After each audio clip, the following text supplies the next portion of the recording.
কেননা বাইবেল একটা লাইন লেখা আছে, আমি পরে এই বাক্যের পরে আবার আসছি। চল হালেলুয়া। মার্ক লিখিত সুসমাচার 3:3, হালেলুয়া। পেয়েছি আমরা?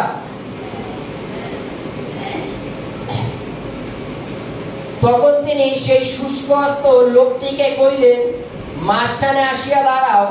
পরে তাহার দিগকে কইলেন, বিশ্রামবারে কি করা বিধে, ভালো করা না মন্দ করা, প্রাণ রক্ষা করা না বধ করা? কিন্তু তারা চুপ করিয়া রইল। তখন তিনি তাহাদের অন্তঃকরণ কাঠিন্য দুঃখিত হইয়া সক্রোধে চারিদিকে তাহার প্রতি দৃষ্টিপাত করিয়া সেই লোকটিকে কইলেন, তোমার হাত বাড়াইয়া দাও। সে তাহা বাড়াইয়া দিল, আর তাহার হাত আগে যেমন ছিল তেমনি হইল। Hallelujah, hallelujah.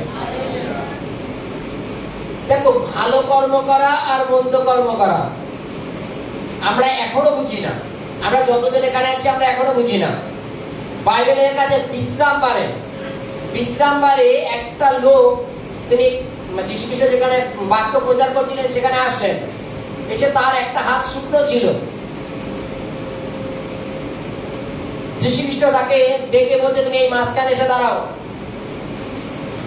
যারা বিরোধী তারা প্রতিনিয়ত অপেক্ষায় থাকে যে ও একটা ভুল করুক, ওকে আমরা অ্যাটাক করব। ও শুধু একটা ভুল করুক, ওকে আমরা অ্যাটাক করব। পুরাতন নিয়মে এইরূপ ছিল যে তুমি একদিন বিশ্রাম দিন পালন করবা, তুমি সপ্তাহে 6টা দিন কর্ম করবা, আর একটা দিন বিশ্রাম দিন পালন করবা। আর বিশ্রাম দিনটা পবিত্র পালন করিও, বিশ্রাম দিনটা পবিত্র পালন করিও। এইবার ওখানকার যারা যাজক ছিলেন পুরাতন নিয়মের, সেই যাজকরা এই বিশ্রাম বারটাকে খুব কঠিন ভাবে তাদের শিক্ষা দিত। দেখো, আজ কিন্তু বিশ্রাম বার, চুপচাপ বসে থাকবা, কোনো কাজ করবা না।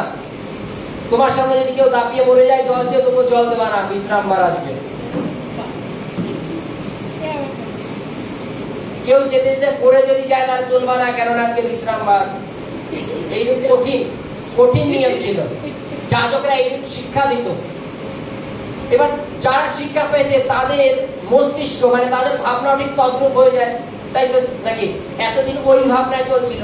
যখন যীশু খ্রিস্ট সেই শুষ্ক হস্ত ব্যক্তিকে যখন মাঝখানে নেনে দাঁড় করালো, সকলে বলছে, দাঁড়াও দেখি উনি বিশ্রামবারে সুস্থ করে কিনা, দেখি যদি বিশ্রামবারে সুস্থ করে তাহলে আমরা সকলে মিলে ওনাকে চেপে ধরবো, তুমি বিশ্রামবারে কেন সুস্থ করলেন? যীশু খ্রিস্ট তাদের অন্তঃকরণ জানলেন, জেনে বলছেন, বিশ্রামবারে কোনটা করা ভালো, ভালো করা ভালো না মন্দ করা ভালো? বিশ্রামবারে ভালো কাজ কি করা যায় না? আজকে মনে করো প্রার্থনার জন্য সকলে একত্রিত হয়েছে, কোন এক ব্যক্তি পিপাসায় মারা যাচ্ছে, তাকে কি জল দেওয়া উচিত নয়? জল দেওয়া কি পাপ? সে যদি জলটা খায় তাহলে সে বাঁচবে এবং সে আরো বিশ্বাস সহকারে প্রার্থনায় বসতে পারবে। আর যদি জল না দাও, সে মারা যাবে। এবার তাকে দেখতে আরো 5 জন করতে করতে আমার বডিটা নিয়ে যেতে পুরো প্রার্থনাটাই বন্ধ হয়ে যাবে, তাই তো নাকি? বলছে বিশ্রামবারে কোনটা করা ভালো, ভালো কাজ করা না মন্দ কাজ করা? তারা সকলে চুপ হয়ে রইল। তাদের মুখে কি উত্তর ছিল না?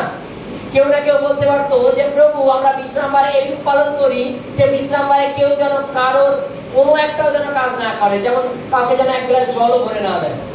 আমরা এইভাবে বিশ্রামবার পালন করি। আর আপনি যদি এর থেকে বেশি কিছু শিক্ষা দেন তাহলে আপনারা নেমে আসুন, আপনার দিতে হবে না। বাইবেলের কাছে সকলে চুপ করে রইল। যীশু খ্রিস্ট তাদের অন্তঃকরণকে জেনে গেছেন, জেনে সেই ব্যক্তিকে বলছে, তুমি মাঝখানে এসে দাঁড়াও। দাঁড়িয়ে বলছে, তোমার হাতটা বাড়িয়ে দাও। এবং সেই ব্যক্তি যখন হাত বাড়ালো এবং যিশু তাকে যখন স্পর্শ করলো, তার হাতটা পুনরায় আগের মতো সুস্থ হয়ে গেল। তার হাতটা পুনরায় আগের মতো সুস্থ হলো। এই সুস্থ হওয়ার পেছনে কয়েকটা কারণ আমরা যদি দেখি, যেখানে অনেক লোক বসে আছে, একজন অসুস্থ ব্যক্তি যার হাতটা শুষ্ক ছিল, যীশু খ্রিস্ট বলছে, তুমি আসো, মাঝখানে এসে দাঁড়াও। সেই ব্যক্তি মাঝখানে আসার আগে কিন্তু একটাবারও কোনো খারাপ বিষয় ভাবেনি। কেন? যে আমি যদি মাঝখানে যাই, আমাকে কেন ডাকছে? কোনো কাজের কথা বলে এরা তো আমাকে চেপে ধরবে, জানো না কেন আজকে বিশ্রাম বার। সামনের ব্যক্তি ডেকেছে, কে ডেকেছে? প্রভু যিশু ডেকেছে। যিশু বলতে, তুমি এই মাঝখানে এসে দাঁড়াও। সেই ব্যক্তি একদম যিশুর উপরে ভরসা করে, যিশুর উপরে দৃষ্টি রেখে মাঝখানে এসে দাঁড়ালো। যীশু খ্রিস্ট বলছে যে বিশ্রামবারে ভালো করা ভালো না মন্দ কাজ করা ভালো? তার সত্ত্বেও সেই ব্যক্তিটা একমাত্র যিশুর দিকে তাকিয়ে আছে।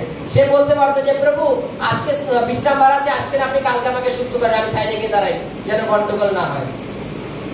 এটা বলতে পারতো তো? সে একবারও বলেনি। সে বিশ্বাস সহকারে ওখানে দাঁড়িয়ে আছে। কেন? কে ডেকেছে? যীশু খ্রিস্ট ডেকেছে। যীশু খ্রিস্ট বলছে তোমার হাত বাড়িয়ে দাও, সে এক কথায় হাত বাড়িয়ে দিয়েছে। আমরা কি করব? যদি আমরা জগৎ সংসারে থাকি, হাত বাড়ানোর আগে একসময় ভাববো হাত বাড়ালে কেউ ইট মেরে দেবে না তো, আমাকে উল্টো পাল্টা কিছু বলবে না তো? সে এক কথায় হাত বাড়িয়েছে। বাইবেলে লেখা আছে তার হাত পুনরায় আগের মতো হয়ে গেছে, যাকে এক কথা বলে সুস্থ। এই বিশ্রামবারটা কি? একটা জিনিস দেখো, আমরা প্রত্যেকটা মানুষের মধ্যে এটা রয়ে থাকে, যেমন উদাহরণ কনফিউজ। সরকারি অফিসে কাজ করতে গেলেও সপ্তাহে একটা দিন ছুটি দেয় এই কারণে যে তুমি তোমার পরিবার নিয়ে থাকতে পারো, এক। দ্বিতীয়ত সারা সপ্তাহে যে কাজটা করতে পারো সেটা যেন ওই সপ্তাহ দিনটা করতে পারো, দুই। তৃতীয়ত যেন বিশ্রামবারটা পবিত্র পালন করে ঈশ্বরের উদ্দেশ্যে রাখতে পারো, এক কথায় ভালো কাজ করতে পারো। আর এখনকার দিনের বিশ্রামবারটা কিভাবে হয়েছে? এখনকার বিশ্রামবার ট্যুরের প্ল্যান আগে করা হয় যেন বাড়িতে না থাকতে হয়, তাই তো নাকি? আর দ্বিতীয় কাজ কি? যত জামা প্যান্ট কাছাকাছির কাজ, যত জঙ্গল টঙ্গল নোংরা আছে সেগুলো পরিষ্কার করার কাজ। কিন্তু ঈশ্বরকে যে সময় দেওয়ার জন্য ছুটি দিয়েছে সেটা হয় না। হ্যাঁ, মানে আমরা বিশ্রামবারটাকে আগের থেকে আমরা মেনুতে লিখে রেখে দিই, বিশ্রামবার সকালবেলা উঠে এটা এটা এটা এটা